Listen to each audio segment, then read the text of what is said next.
Every new year, police say it's a recurring problem. People celebrating by firing guns into the air.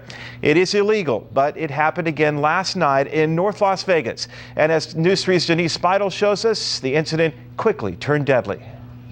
North Las Vegas police say it's been a problem for years in North Las Vegas. Celebratory gunfire.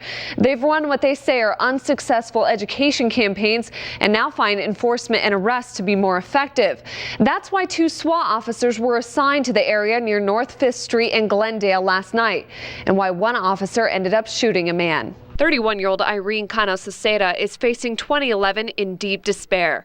She and her 5 children were grieving January 1st, mere feet away from a shot-up SUV and walls riddled with bullet holes, and a driveway stained with Fernando Sauceda's blood.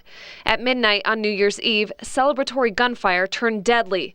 Irene says her 13-year-old daughter ran inside. She said, "Mom, they have big guns," and that's when she ran inside. She goes, "They're not small, they're big guns," and I ran outside. They, says North Las Vegas Sergeant Tim Bedwell, were 2 North Las Vegas SWAT officers. Their task that night was specifically to look for celebratory gunfire, which has been a problem in this neighborhood. Sergeant Bedwell says the SWAT officers came upon 5 men shooting firearms into the air. Bedwell says the officers announced themselves and shined lights onto the yard. When they intervened, most of the people there did what generally happens. They began to run, throw their guns down, get on the ground. Some of them complied and some of them didn't. North Las Vegas police say one of those men didn't, the decedent, who pointed his gun at one of the SWAT officers, engaged him in a physical struggle, and compelled the officer to shoot him in self-defense. Bedwell says the decedent stumbled back several feet and fell. Officers froze the scene and did a sweep of the house, what they say is standard procedure. They put me in handcuffs because I came out.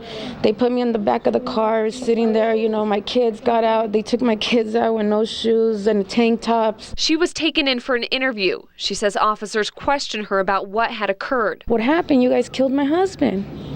And, I got hysterical. I don't know where my kids are at. And they're like, "Okay, take her back with the kids. We're done." That's it. On Saturday, Irene was back at home, surrounded by grieving family and friends.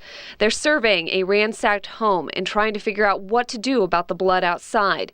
She says North Las Vegas police used unnecessary force. You see, I still have bruises from when they put me in handcuffs. But Sergeant Bedwell says the situation called for action. We do these interventions all the time. They're very dangerous because you're dealing with armed, often intoxicated subjects. The investigation shows 5 men were involved in that celebratory shooting. 4 have been arrested. They are charged with a gross misdemeanor, and a father and husband is dead. We'll continue to bring you more as the investigation continues. Denise Speidel, News 3. And we've not yet confirmed that alcohol was actually involved in this incident. An autopsy, though, will be conducted on the man who was killed. The names of the officers involved will be released on Monday.